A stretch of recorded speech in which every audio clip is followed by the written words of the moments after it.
Muy buenas noches con todos. Bueno, el tema a tratar hoy día es de anormalidades parenquimales. Espero que les sea de utilidad.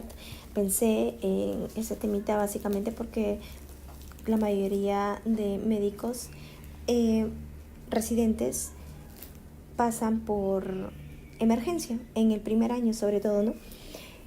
Bueno, nosotros en la especialidad de radiología antes nos comentan, ¿no? Nuestros asistentes de que hacían rotación por emergencia un año, pero actualmente eso ha sido eliminado en nuestra currícula.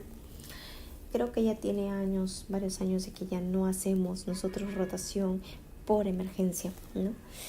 Y solamente hacemos guardias, pero en nuestra área de radiología, ¿no?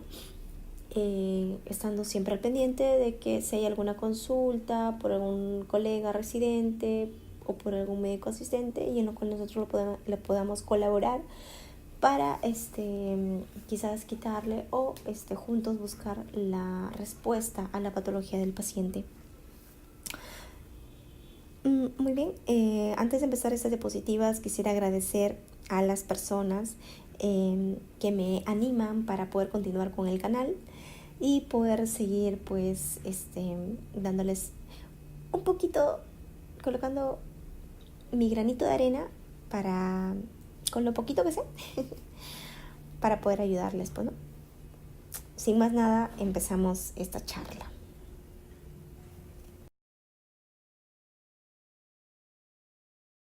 En esta diapositiva encontramos a 5 diferentes tipos de ejemplos que vamos a ir desarrollando con el transcurso de la charla. Básicamente en este video solamente voy a tratar de las 3 primeras imágenes, ya que la cuarta y la quinta voy a tener que hablar sobre lesión axonal difusa y eso es un poquito más amplio. Así que nos vamos a centrar básicamente en las 3 primeras imágenes. Todas son imágenes de tomografía cerebral. Las 2 primeras tenemos de que son cortes axiales, la tercera es un corte coronal. En la primera tenemos una imagen clásica de un hematoma subdural, vemos la forma de la semiluna y observamos de que este hematoma subdural está comprometiendo tanto la región fronto-parietotemporal y está haciendo un efecto de masa hacia el lado ipsilateral, comprimiendo los ventrículos del lado derecho y dilatando a los del lado izquierdo, ocasionando una hidrocefalia. Este tipo de hematoma subdural es un hematoma que básicamente se da o lo encontramos en las contusiones cerebrales, parenquimales, pero es más frecuente en adultos jóvenes porque está relacionado con accidentes de tránsito automovilístico. En infantes también podemos encontrarlo, pero es un poquito menos frecuente, y en adultos mayores es mucho más infrecuente poder encontrarlos. Mayormente en los adultos mayores está asociado a cuadros de pseudodemencia, no hay un antecedente traumático en este grupo etario y como ya sabemos, pues este hematoma, la hemorragia subdural, se va a dar a nivel del espacio subdural que se encuentra entre la dura madre y la aracnoides. Muy bien, haciendo esa aclaración, y la herniación que está ocasionando, en este caso es un tipo de hernia sufalcina, es una de las más frecuentes a nivel cerebral. En la segunda imagen tenemos una contusión cerebral, que donde vemos las lesiones son en las zonas más frecuentes que se pueden dar, que ya les voy a mencionar más adelante sin hincapié, pero en este caso tenemos que encontramos la lesión a nivel de los lóbulos frontales, tanto derecho como izquierdo, a predominio del derecho, y también en los polos temporales. En la tercera imagen, en esta hemorragia de la dura, también está haciendo un efecto de masa, comprimiendo a las estructuras adyacentes y dilatando a los ventrículos contralaterales, ¿no? Muy bien, la cuarta y la quinta, como les mencioné, lo vamos a tratar mucho más adelante.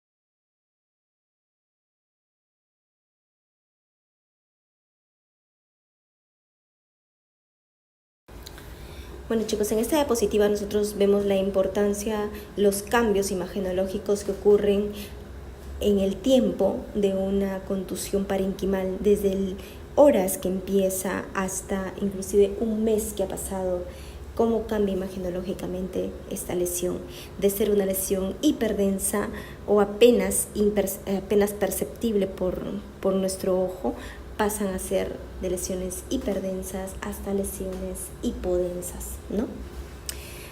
En la primera imagen nosotros vemos un corte. Bueno, las 5 imágenes son estudios tomográficos, cerebrales tomográficos, en cortes axiales, todas están al mismo nivel, al mismo corte.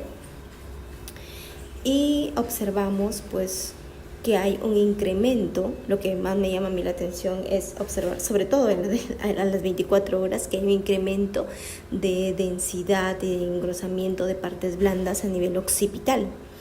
Entonces nosotros buscamos, si este va a ser el punto del golpe, nosotros buscamos el contragolpe. Entonces un lado opuesto, vamos al lado frontal, ahí netamente va a haber una lesión que efectivamente nos va a llamar la atención. Y le encontramos, hay un incremento de densidad también, tenuemente la verdad, en el lóbulo frontal derecho. Todavía, la verdad es que yo no veo en los lóbulos temporales, ¿no? En los polos temporales, pero ya en la segunda imagen, pasadas las 24 horas, nosotros vemos más acentuadas estas lesiones, estas contusiones, ¿no? Donde se incrementa de densidad, obviamente en el lóbulo frontal izquierdo y también un poco en el lóbulo frontal, en el lóbulo frontal derecho y también un poco en el lóbulo frontal izquierdo. Y también ya se van observando algunas imágenes hiperdensas a nivel de los polos temporales. La acentuación de las partes blandas a nivel occipital se ve mucho más acentuada, ¿no? Que es apenas visible a las horas de haberse ocurrido la contusión, el traumatismo, el accidente. Ya para el tercer día nosotros vemos de que hay una leve disminución de esta densidad que se ve en las 24 horas, pero se acentúa también la lesión encontrada a nivel del lóbulo frontal izquierdo. Seguimos viendo las lesiones a nivel de los polos temporales y no vemos ninguna lesión a nivel del golpe, ¿no? En la región occipital.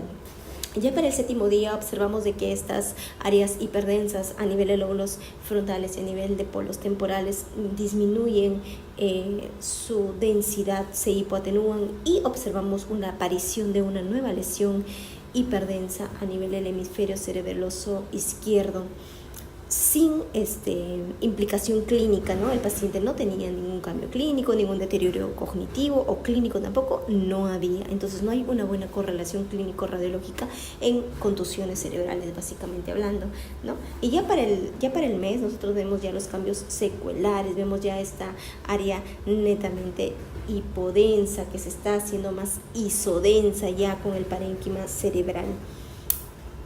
Sobre todo la lesión que hay en el lóbulo frontal derecho, ¿no? Muy bien, un tip que me dio un neuroradiólogo fue que cuando empieces a informar, a tratar de diagnosticar contusiones cerebrales, primero empecemos sin ver la solicitud, veamos de frente las imágenes, primero en tu ventana ósea, y luego en tu ventana cerebral. En tu ventana ósea básicamente vas a tratar de buscar alguna fractura, ¿no? Si no encuentras ninguna fractura, ve a tu ventana cerebral y trata de ver qué es lo que más te llama la atención, a dónde te jala tu ojo. Velo, si no ves nada o si encuentras algo, pues revísalo, búscalo, pero si ya no encuentras nada, revisa tu solicitud y ve qué es lo que te ha pedido el médico tratante, su médico clínico al paciente, qué es lo que ha encontrado, si es que te da algunos datos de anamnesis, que sería muy bueno que todo lo den. ¿Qué es lo que te pide? ¿Qué es lo que quiere descartar? Entonces te vas directamente a buscar lo que te pide el clínico, lo que te pide el médico tratante, ¿no? Y de esa manera empiezas a hacer tu diagnóstico, pero no te olvides de revisar también surcos, cisuras, cisternas perimesencefálicas. Busca y busca.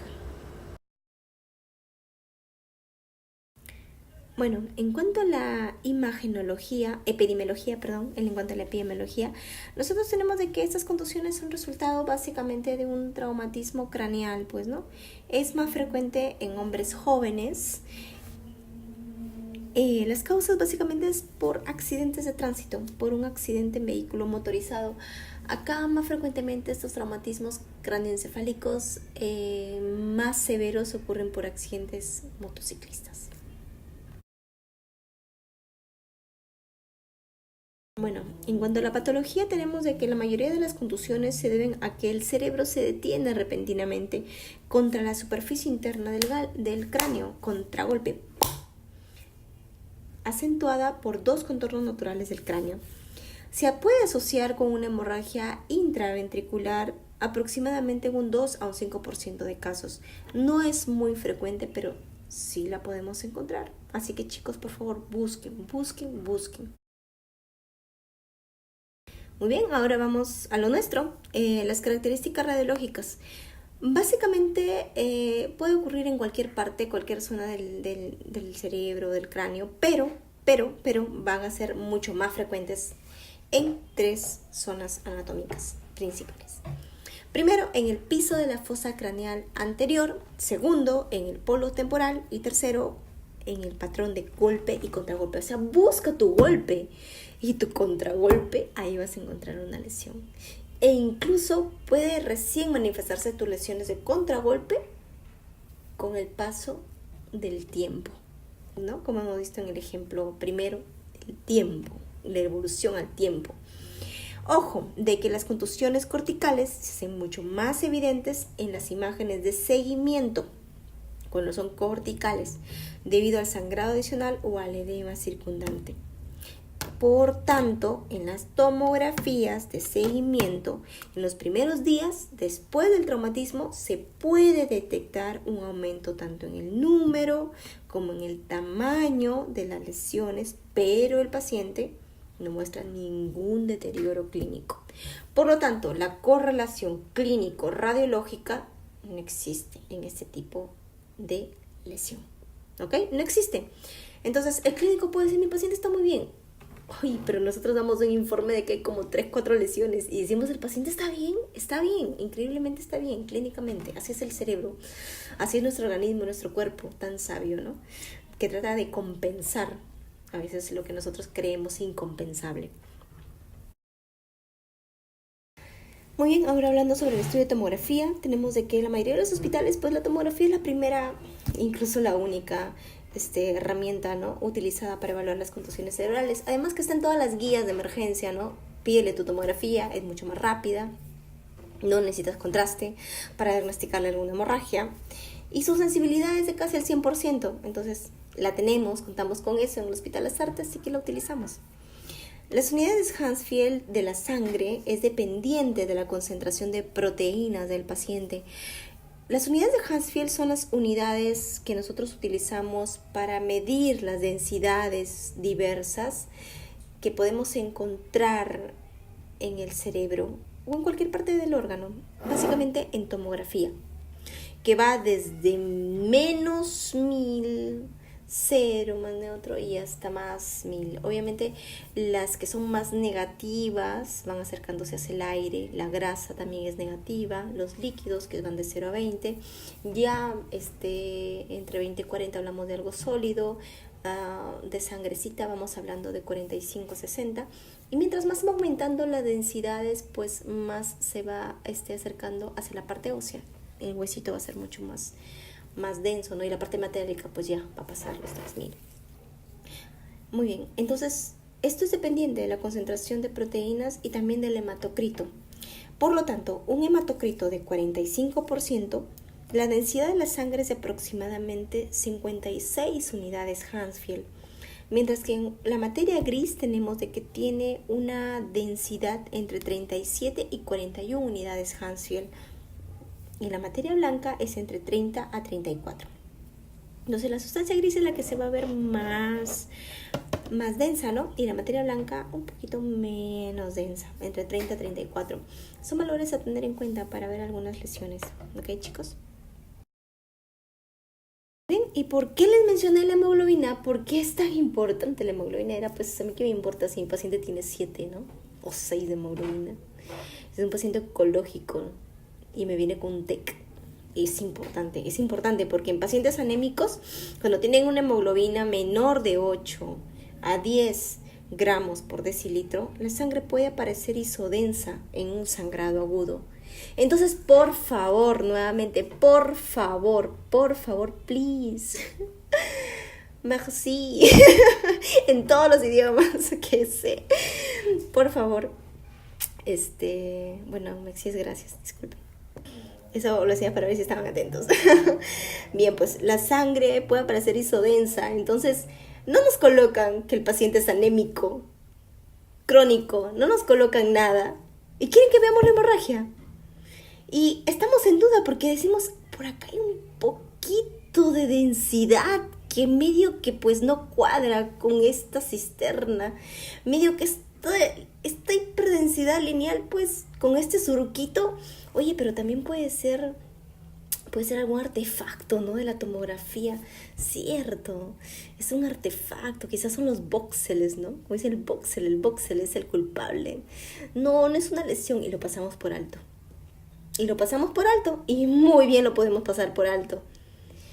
Entonces, si nos mencionan que el paciente tiene una hemoglobina de 7, de 8, de 9, vamos a decir, oye, la sangre se va a ver casi igual en el sangrado agudo. Y si nos ponen que es un paciente que se ha hecho la lesión, han pasado recién 3 horas, 2 horas de una lesión, pues, oye, pídele su control. De acá a 24 horas su control. Esto se va a acentuar, lo vamos a ver mucho mejor en 24 horas. No podemos descartar una hemorragia, una contusión cerebral. Pero sí. Muy bien, entonces, esta es una apariencia típica de lo típico en tomografía. Recalco eso porque así es como lo van a ver. Así, imágenes hiperdensas, ¿no? Las contusiones hemorrágicas afectan principalmente al lóbulo frontal izquierdo, anteroinferior. También pueden verse pequeñas contusiones a nivel del giro derecho y el lóbulo temporal izquierdo. Estos se van a asociar con una hemorragia subaracnoidea traumática y posiblemente una sutura del frotis. El hematoma pequeño del cuero cabelludo se ve en la parte posterior derecha en un patrón típico de golpe de cabeza, ¿no?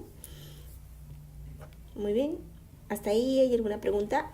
Escriban todas las dudas que puedan tener o puedan surgir durante esta pequeña charla, esta pequeña ponencia, porque quizás sea una duda que no solamente es tuya, es de tu amigo, es de tu colega, es de tu residente, es de tu R superior. Y si la respondes ahora, puedes ayudar mucho para el diagnóstico de algún paciente que te venga con traumatismo cráneoencefálico. Así que pregunten, escriban, por favor, en sus comentarios todas las dudas que puedan tener y vamos a estar respondiendo.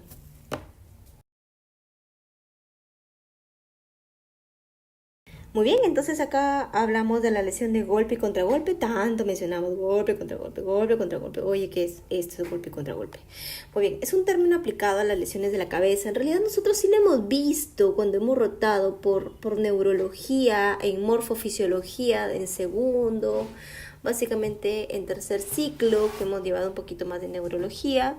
Hemos visto, hemos leído en nuestro internado, hemos leído para nuestro examen del ENAM, hemos leído para nuestro examen de residentado, golpe contra golpe, y sí tenemos, la mayoría de médicos tenemos una idea de lo que es, ¿no? Entonces, es un término aplicado para las lesiones de la cabeza y con mayor frecuencia las contusiones cerebrales y hemorragia subaracnoidea traumática. Es el patrón común de lesión por el cual el daño se localiza tanto a nivel del lugar del impacto, que es menos marcado, como vemos en la primera imagen. Ese es el impacto, se da, donde está la flechita amarilla, ahí está, ¡pam! Ahí se da. Esa es la relación normal que tiene el parénquima cerebral, el encéfalo, el cerebro. Tenemos todas las meninges alrededor y tenemos alrededor su diploide interno, la parte ósea, el diploide externo y todo lo demás, la parte ósea. Y vemos el golpe. que va a ser mucho menos marcado a nivel del golpe y va a ser mucho más marcado a nivel del contragolpe en el lado opuesto. Siempre buscamos el lado opuesto. Muy bien. Entonces de la cabeza hasta el punto de máximo trauma externo. Las áreas frecuentemente afectadas son la superficie inferior de los lóbulos frontales y de los polos temporales. Entonces siempre buscar su superficie inferior de lóbulos frontales y polos temporales. ¿Ok? Este gráfico me parece extraordinario gracias a la ilustración de Frank Gaillard, también colaborador de Radio Paedia. Muchas gracias. Es una imagen genial, la verdad. Y bueno, básicamente eso se trató en nuestra charla.